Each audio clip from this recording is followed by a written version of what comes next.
Ladies and gentlemen, today we are going to do some camera tracking in our After Effects class. We're going to pretend we didn't just spend 20 minutes crashing the computers and trying this with bad footage.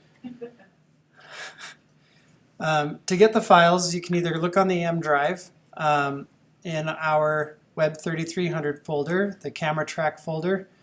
Then we have the classwalk.mov and the phonehover.mov.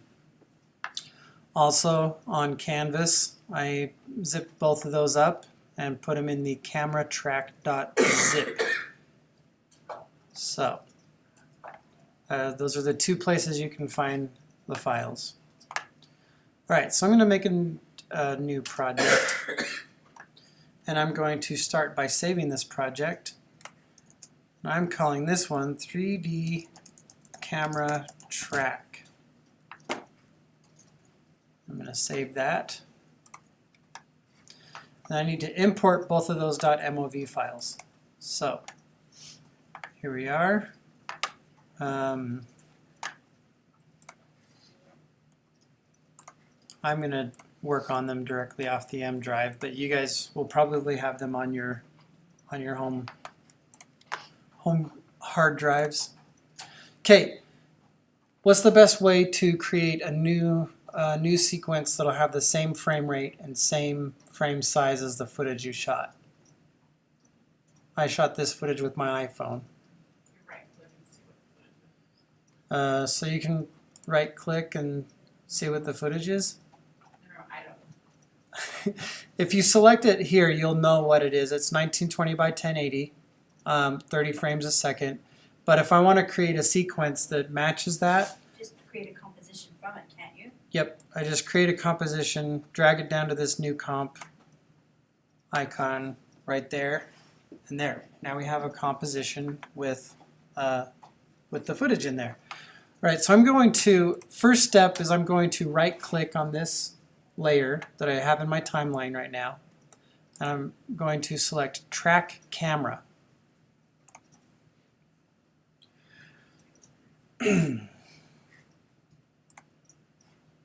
I might have to restart my machine.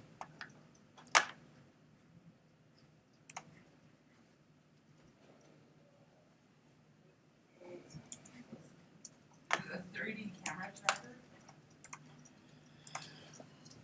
Okay, we're back. Let's try another method. Instead of right-clicking and saying Track Camera, I am going to use the Effects and Presets panel, type in 3D Camera, and I'm going to drop the 3D Camera Tracker effect on that layer. Now it'll start analyzing, but one thing I do want to do to get a better analyzing is I twirl down the Advanced tab, and then I select Detailed Analysis, and it'll just start the analysis over, but it'll just do that in the background. So what it does is it looks at all of the footage, and it says, here's a point, here's a little marker I can follow, here's something I can follow, and then it combines all those points together, and it says, based on how all these little dots that I analyzed are moving, I can derive that a 3D camera is going to move in relationship to an object that I put in a certain way. So while that's going, I could multitask and do the same thing with the other footage, but because After Effects keeps crashing, I'm not going to do that. Are you changing your shot type to variable zoom, or are you going to keep it at fixed angle? No, it's fixed angle because my iPhone doesn't have a zoom lens on it. So that's what that means. If it were a zoom camera, it would have to do another step of analyzing. Okay, so my analyzing is done. See all these little X's that are all over the place? If you don't see the X's, then what you need to do is select your 3D camera tracker in your effects controls panel, and that'll make them pop up.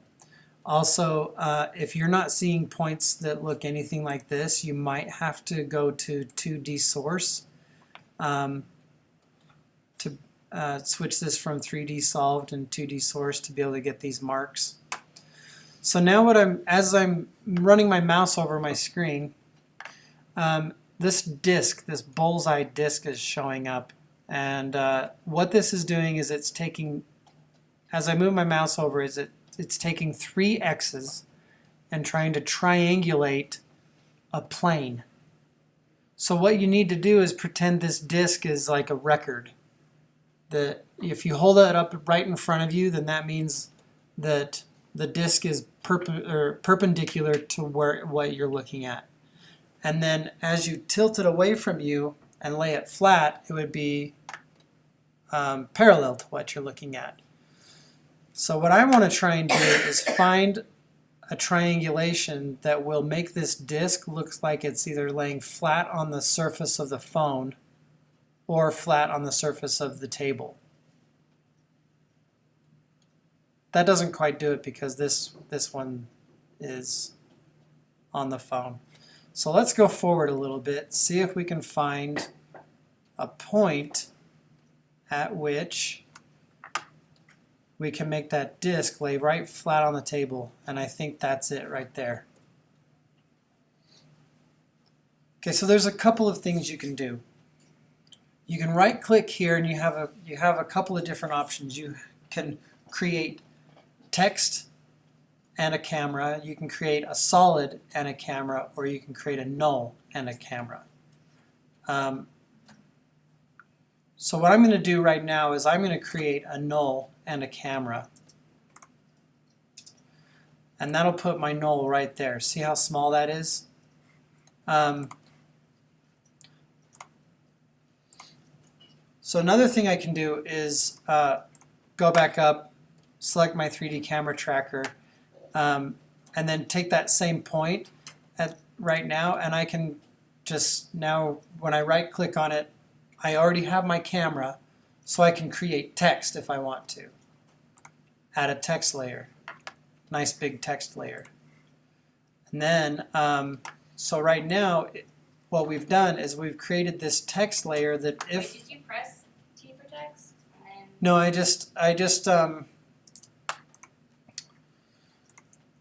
with my 3D camera tracker effect selected, I went to this point where I made that other plane.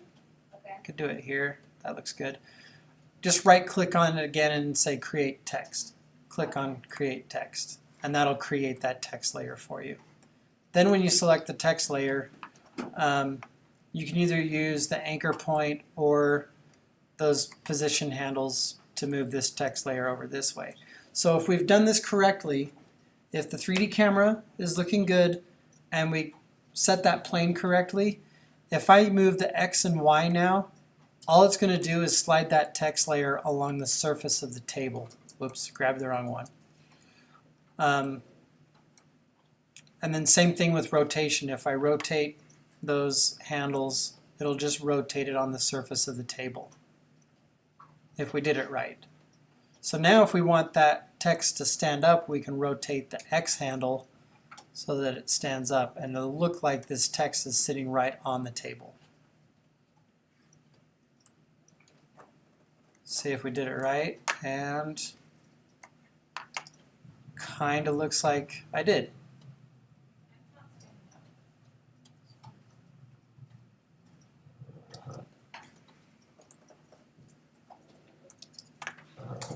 Okay, so does that look pretty good? Did you pause for a sec? Yep. My 3D tracker disappeared, now I can't get it. Okay, so another thing we're going to do is if I use the phone hover, if I select the 3D camera tracker, again, I get those X's back up.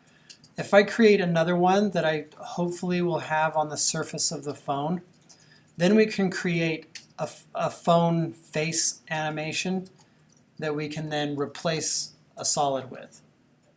So I'm going to go ahead and I can right click on this and create a null or a solid. It doesn't matter. So let's see how good that one is. That doesn't look right to me. Doesn't look like it's got the right perspective, so I'm just going to delete that. Right now the text is in a good spot, so I could put the rotation of this back so that it lays back down flat. Whoops. Make that -90. and I could put it right here and then just lift it up a little bit, and hopefully, because the phone is laying on the surface of the table, hopefully that'll put the text right on the surface of the phone.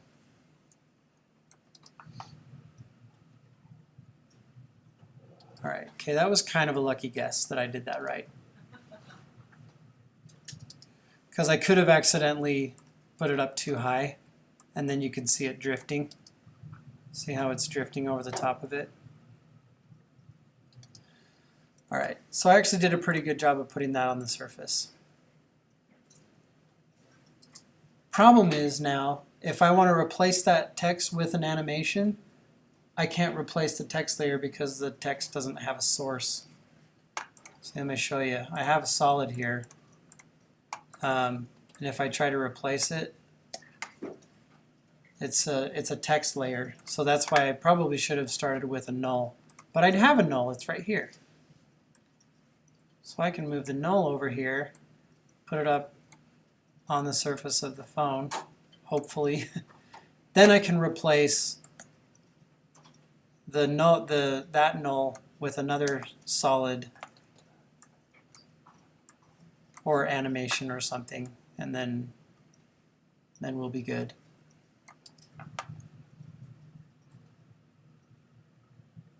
All right, so we've got our motion tracked there. Let's do the same thing. Let's motion track our classwalk.mov. So let's drag the classwalk.mov down to the new composition icon. I'm going to hit Command S to save it. And I'm going to put the 3D camera tracker effect on this clip. Do the detailed analysis. And then wait for this to do the analysis in the background.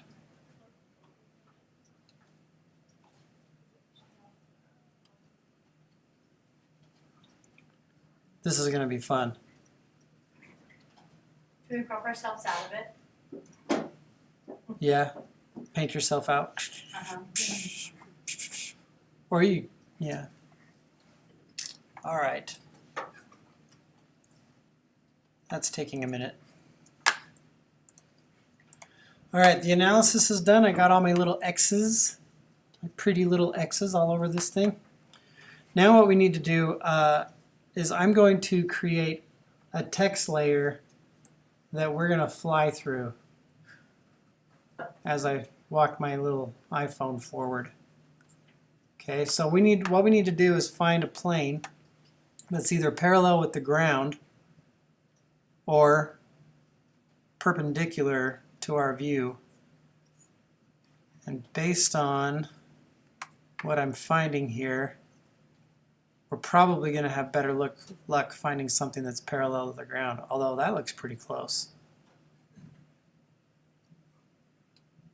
But that looks like it's sitting right on the floor, huh?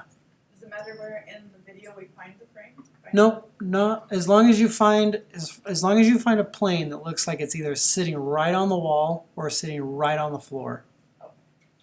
So I'm going to do it based on this one on the floor. I'm going to create a null and a camera right there. Then what I'm going to do is I'm going to bring this null up really high. Now let's see what this looks like from my two views. See where my camera is. My camera is actually really perpendicular. So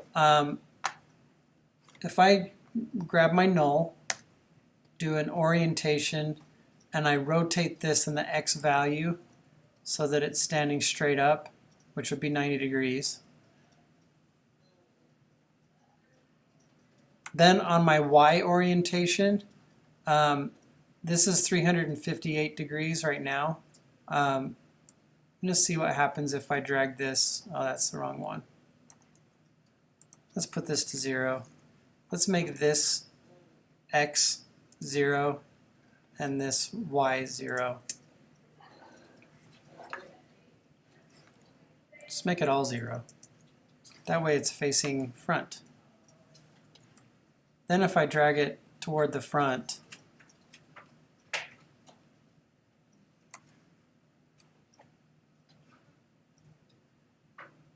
there, that's fun. Now watch what happens. As I scroll backward, that null is going to float in the air. And I can bring it forward even more. So if I click on the null, drag it even further this direction, and then bring it down this direction, watch what happens as the camera gets closer and closer and closer. It goes right past it. See that? Whoa.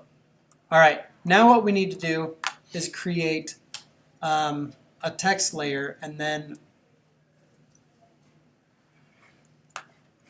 Okay, sorry, I can't see if those numbers are from back here. You just put them all at 0? yeah, I just put them all at 0 so that it would face front. Because magically our camera did you move is the facing position front. then to get it up higher then? Yeah, then I just moved Yeah. the position to Alright. move it closer to the camera so the camera can fly through it.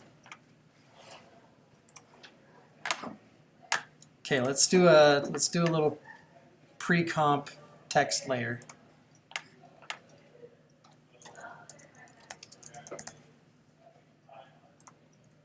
I'm going to do a really big text layer. Type wow. Oh, did you just do a new composition? I just did a new composition, yeah. So I'm going to make this wow really big. Now one thing I am going to have to do here is make this text layer 3D, and you'll find out why in just a second. So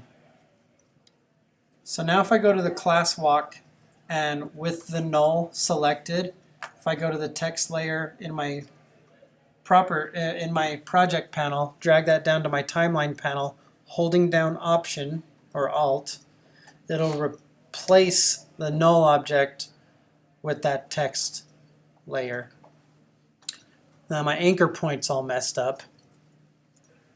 So You copied it, or what did you do? I replaced the null with the text layer. The null is 0% opacity, so I need to bring that up to 100%. And then I need to put the anchor point at the middle, which is going to be 960 by 540. Wow!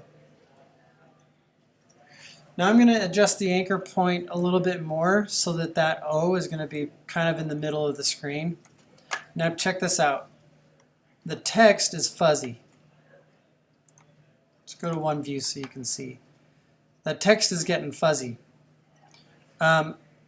It's because the pre-comp is getting blown up to really big. And the reason why I wanted to make that text 3D is because in order to keep the text crisp, I need to turn on the redraw so that the text will become crisp. But if I did not make the text layer itself 3D, it'll go out. See? Now it doesn't matter where I go. The text layer is not 3D, so it's not going to respect 3D space with this redraw on. So I need to make the text layer 3D, and then it will respect 3D.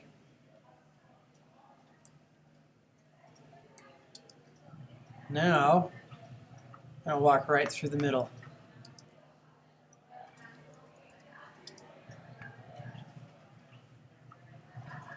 Whee!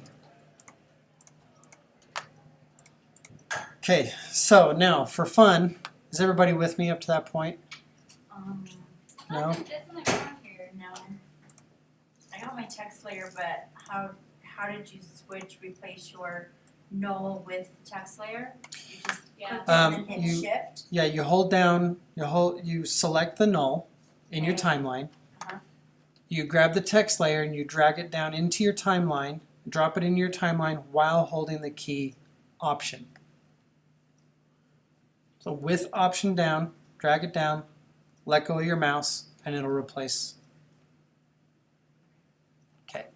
How did you fix the anchor point system? A for anchor point, and then I started out by, well, first, before that, you're going to want to change the opacity to 100% because your null was 0.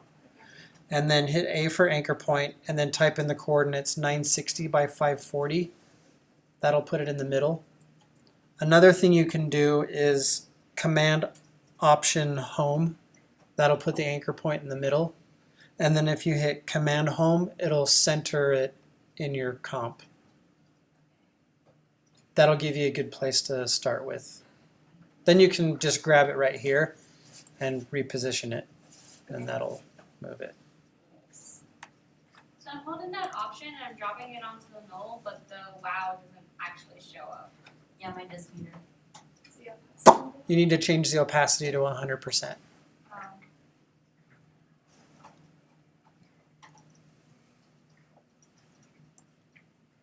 Oh, it is at 100.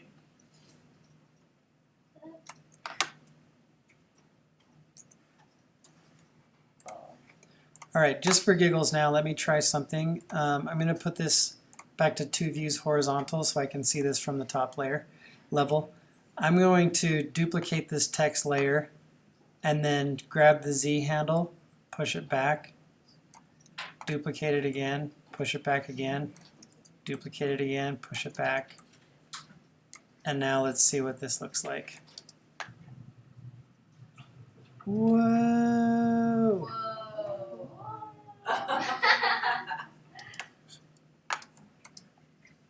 Do that like 5 times? That's 5. Cool. Whoa, really close. All right. So that was fun. Now what I could do is introduce some lights into the scene. So right click in the negative space here, make a new light. And then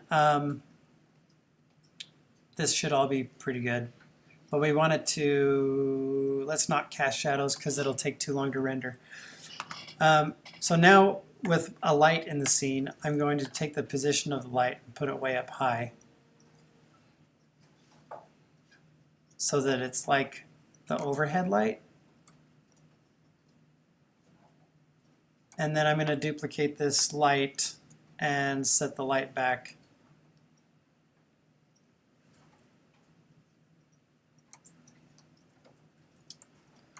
I need to find a different angle. I'm going to do this from the left.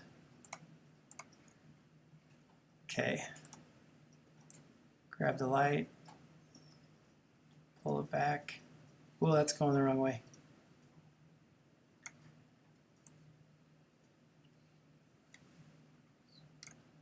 Did you just duplicate those wow 5 times, or did you mess with any of the... I just duplicated the layer 5 times or 4 times. And then I pushed each duplicate back a little bit farther. Okay, so now we have some shading on there. So you can see them as they go through. Whoa! So crazy!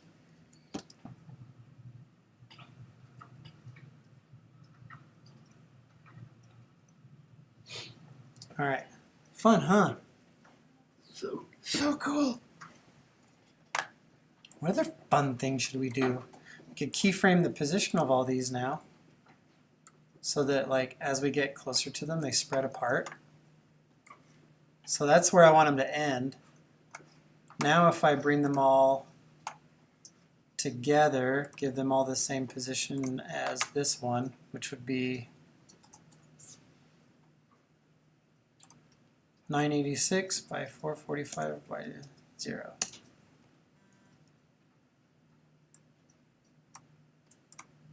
Oops.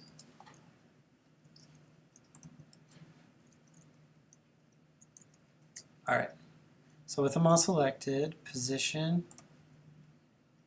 953 by 476 by -200. Okay, they're all the same position now. Watch them spread apart.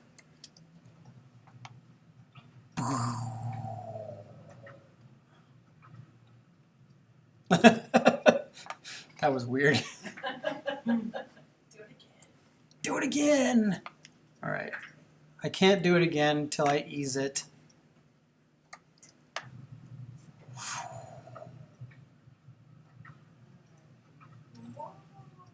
That's rendering remarkably fast. All right.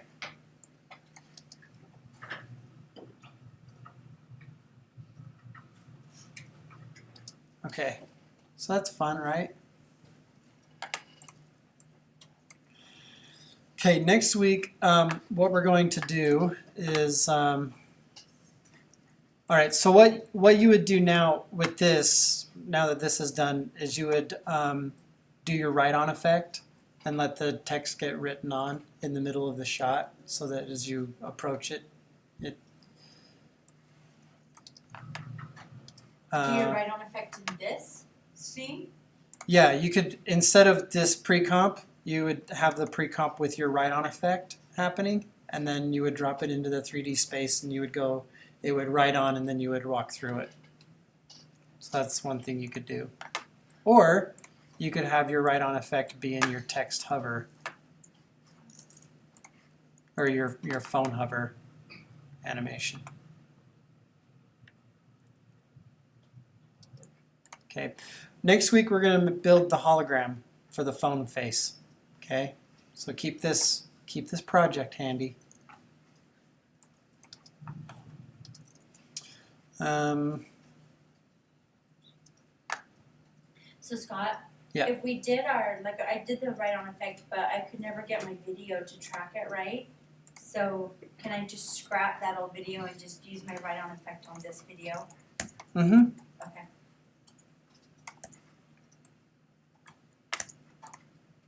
All right. I'm going to delete these lights so that this will keep rendering quickly. So just all kind of based on my perception, I actually want to create a layer for this wow to kind of go behind. And right now, I'm going to hide this wow layer because I want to try and find the surface of one of these computers, because I'm actually going to stick my wow layer behind these. Let's see. Behind this row of computers and in front of this row of computers. So I'm going to create a foreground kind of track map for the wow to go behind. But I need to make sure that it's on the plane that the camera is perceiving as this computer.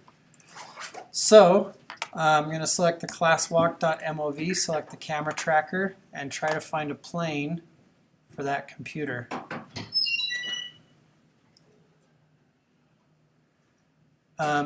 Anywhere around here is probably okay, as long as I can manage to get it to face the camera eventually.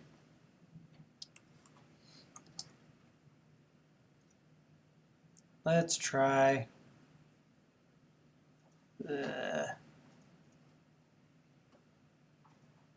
Darn it. Oh, that's her desk. Okay, that works for me. So I'm going to create a solid. Let's create a solid. Cool. All right.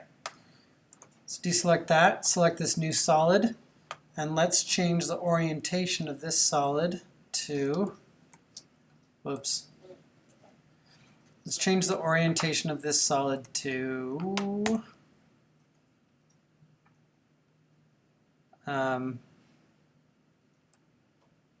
0 on this X value. Okay, next thing I'm going to do is I'm going to turn the opacity down just a little bit so that I can draw a mask around this. So hit G. Going to semi-carefully draw a mask around this area.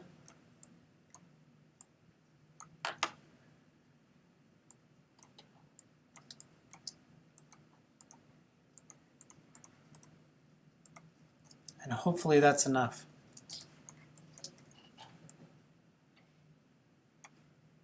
All right. Okay, now let's see where in space, whoops, let's see where in space this purple layer is compared to my text layer, which I turned off. I'm going to turn it back on. So right now the purple layer is going to show up in front of the wow, but that's just because it's stacked above it right now. I drew a shape layer on accident.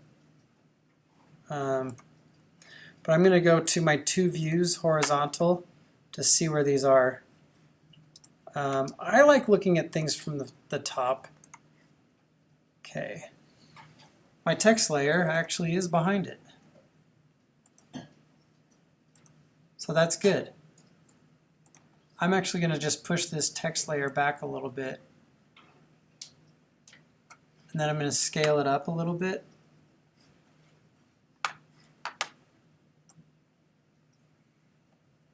Now what I'm going to do is turn this little solid layer back up to 100% opacity, but then use it as a track mat for the text.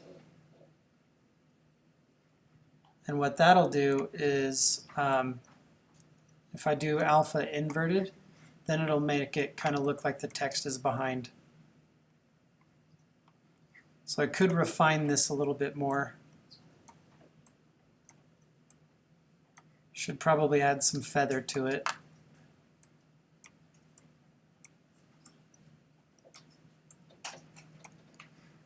And then feather that. Hit MM and do some negative expansion so that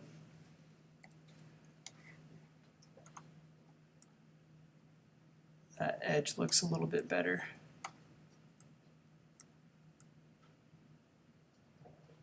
All right, now let's play it back and see how that looks. Go to one view.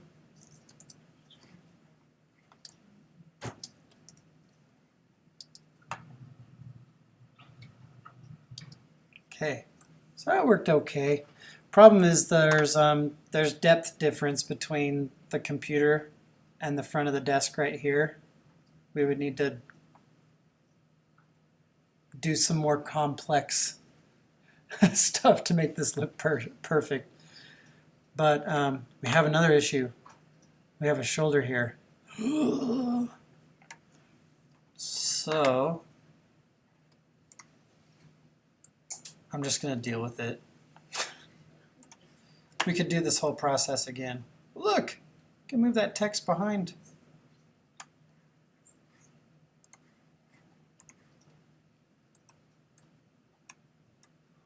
All right. Wow. Looks like it's actually part of the room now. Isn't that amazing? Amazing. Another thing you could do is add some blur to this layer as it gets close to the camera because, I mean, when you're walking through it here, it wouldn't stay totally in focus, right? So maybe like right at the end, add a little bit of, I use fast blur unless I'm needing to do really high quality things because fast blur renders faster. Go figure. Go big or go home. Okay. So just like a little blur right there at the end. And then motion blur will probably help it a lot too. So, but I have to turn motion blur on in the pre-comp because what this redraw does is it kind of abandons the settings in this comp and it adopts all the settings that are within the pre-comp. Now I got to turn on motion blur. See how it all looks. Now it's going to render slower.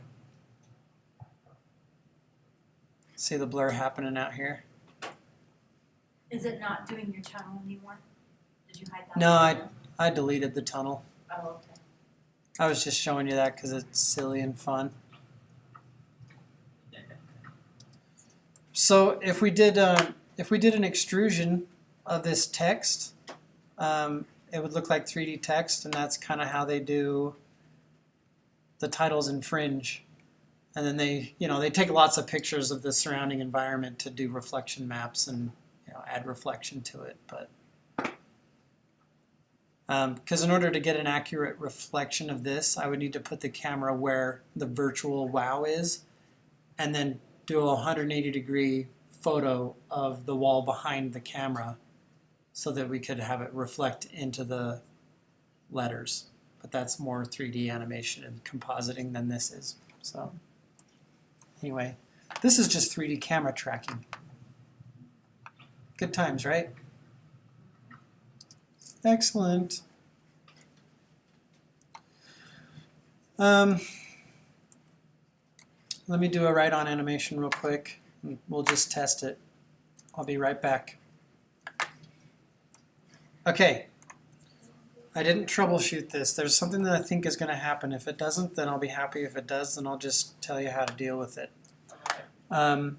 So I made my write-on. Same thing. Wow. All right, so I'm going to go to the class walk, and I'm going to replace this text layer with my write-on layer. So to do that, I'm just going to drag this down, hold down Option, let go of it. It went away. Oh, that's because of that. That's what mine does, Okay, is look it's what like happens though. that. So you get this wacko thing happening, right? Right. Well, that's because the write-on effect is now trying to write on the upper layer. So what I have to do is probably just turn off this redraw. Okay, so that's the sacrifice that we're making. The way to make sure that your text would remain crisp is to supersize your pre-comp with the write-on text.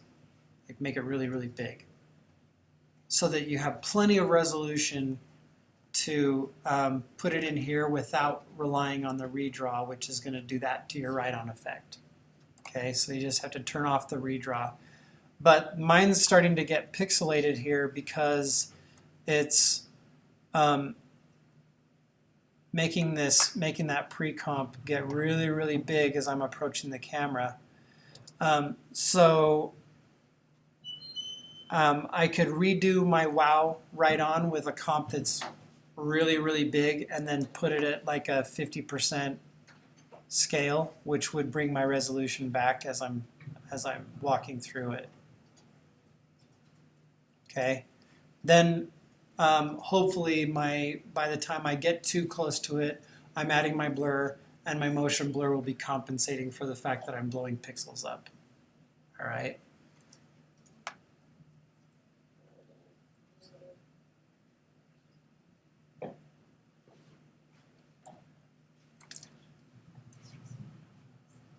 So that is one little problem with doing pre-animations, is that when you try to do that continually redraw, it'll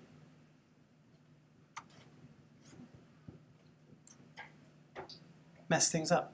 I can keyframe this position. This might be fun. Wow.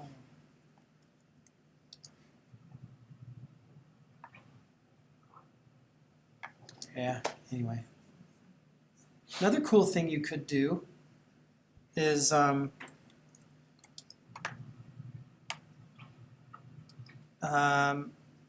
make it so that the text kind of goes away from the camera.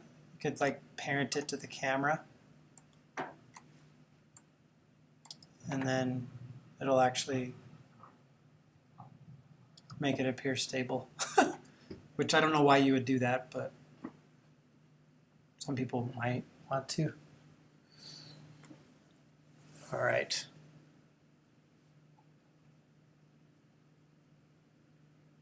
That's it for today. Unless you want to hang around while I do another experiment.